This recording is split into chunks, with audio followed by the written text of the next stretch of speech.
Hey, what's up guys? Welcome back to the channel. And in this video, I wanted to talk about render engines. So as a former full-time visual effects artist and now someone who teaches visual effects compositing and motion graphics at a college level, I get asked the question quite frequently, which render engine is the best? So in this video, I wanted to share my thoughts and try to answer that question for you. That sounds interesting. Let's get started. The very first thing that we should do is define what a render engine is. So imagine you have a 3D scene with lights, cameras, you have different objects, different materials.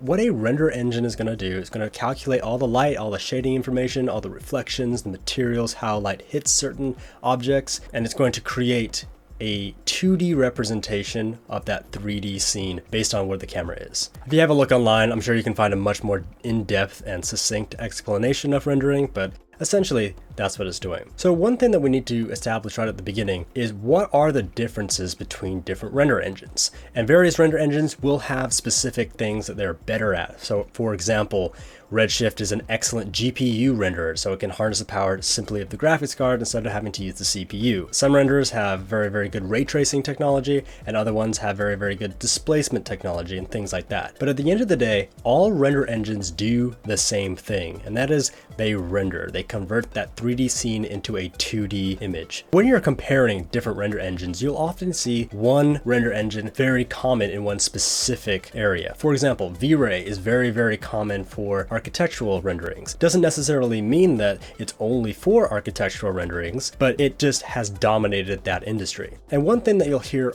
all the time is people saying like, oh yeah, V-Ray is great, but only for architectural visualization instead of, anything that you want to use V-Ray for, essentially. There's another thing that we need to step back and have a look at what is actually being said. In actuality, you can use V-Ray for practically any type of production application. Another really common issue that I see that happens a lot, especially with tech people or 3D animators, is as soon as the newest technology comes out, people want to switch to that newest technology, or a new render update comes out, or a new version of this comes out, and you want to switch to it right away. If you take more of a production mindset towards these things, you need to step back and think of how switching to this software is actually going to make you a better artist. How is it going to improve the efficiency of your workflow? Because most of the time, if you switch to something right before production or in mid-production, which is always a terrible idea, you're going to see a loss of productivity, at least initially. When people are wanting to switch, quite often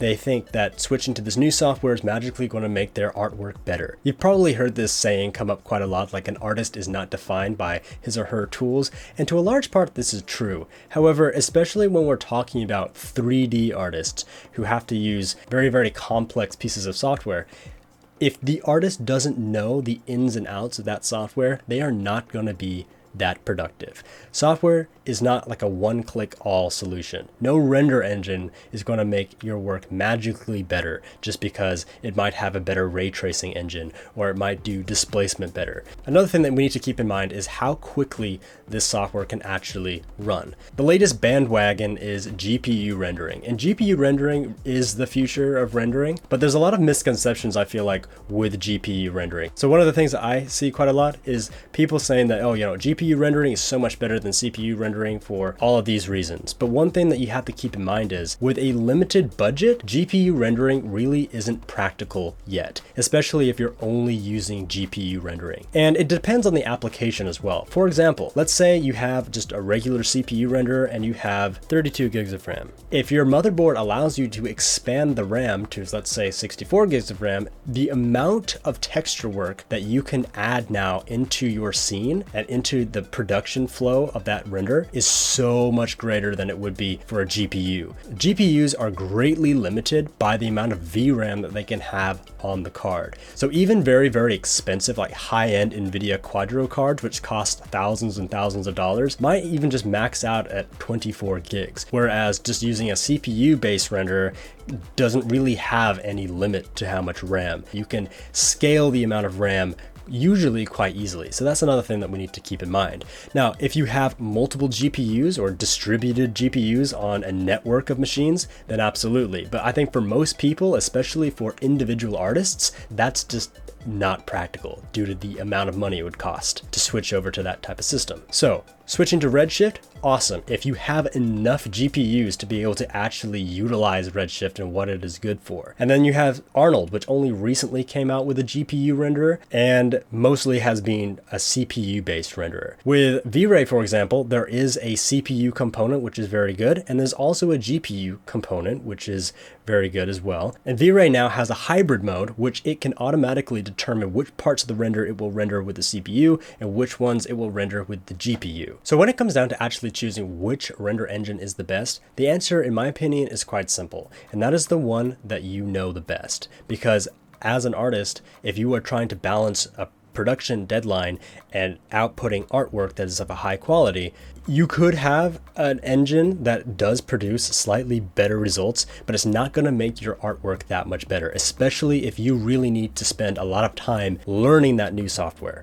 Okay, that's not to say that you can't experiment with other software, but I feel like a lot of people kind of jump on bandwagons and want to use it just because of the hype of using that software. So ultimately, the best software is the one that you know the best. The second thing that you have to think about is availability of this software. So which ones are available to you? So as a student, your options are very, very limited, especially if you have a very limited budget.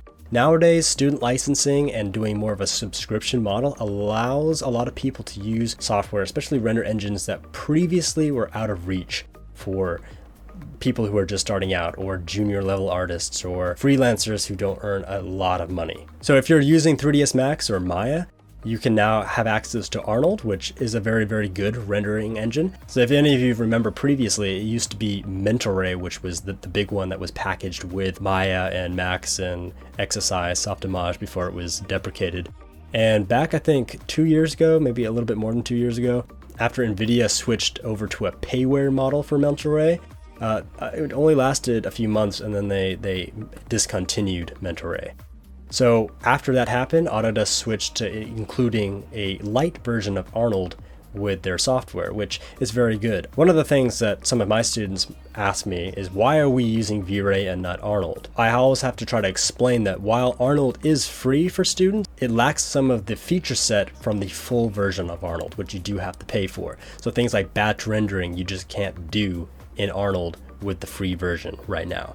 You can do sequence rendering, but it's not the same thing as batching. A professional license of V-Ray is very, very expensive, but for a student, it only costs $100 a year, which I know still sounds like a lot of money, and it is for some people, but the features that you get with V-Ray, especially for visual effects and compositing, outweighs what you can get with the free version of Arnold. So that's something else to consider.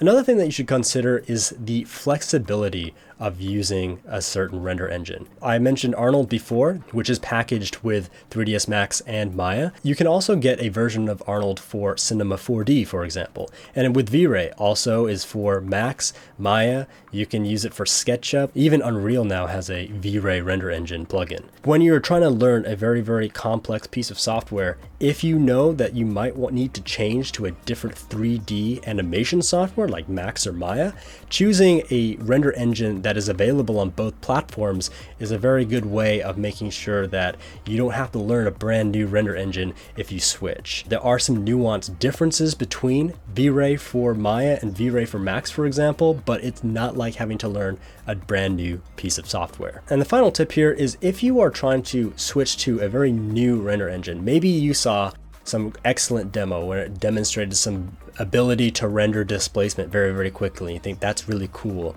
Or it has it's slightly faster, or maybe it's 10% faster when you're doing this. Usually the demos that these companies set up are perfected for that one application. And now you try to use that for your scene and you realize maybe it's great at the beginning, but then as soon as you're in a production environment, you realize it has a shortcoming that you didn't really realize and you have to work around that. So it's important to choose a renderer that has a lot of resources available for it. And very new software tends to lack that, especially at the beginning. Even things like V-Ray for Maya lacks documentation when compared with V-Ray for Macs. And I'm not talking about Chaos Group's documentation, it's very good. I'm talking about like tutorials or people who have used it a lot, know the ins and outs, and can answer questions that you might not be able to find in a manual. So I like tutorials, I like watching tutorials, which is why I started this channel, because I think that people like to watch videos of people doing other things, so it's easy to follow along and learn as you go. So if there aren't very many resources available for the software or rendering engine you need to use, it's very difficult to learn it very, very well. So in summary, the best render engine there is the one that you know the best, followed by the one that's the most available to you and the cost as well, because that can be prohibitive. Next, you need to know if it's going to offer you flexibility to switch to different platforms if needed. And then finally, what type of documentation or resources are available for that rendering software. Alright guys, hope you enjoyed that. Let me know in the comments what your favorite rendering engine is and why. Otherwise, if you liked the video or you learned something, drop a like, and I'll see you next time. Peace.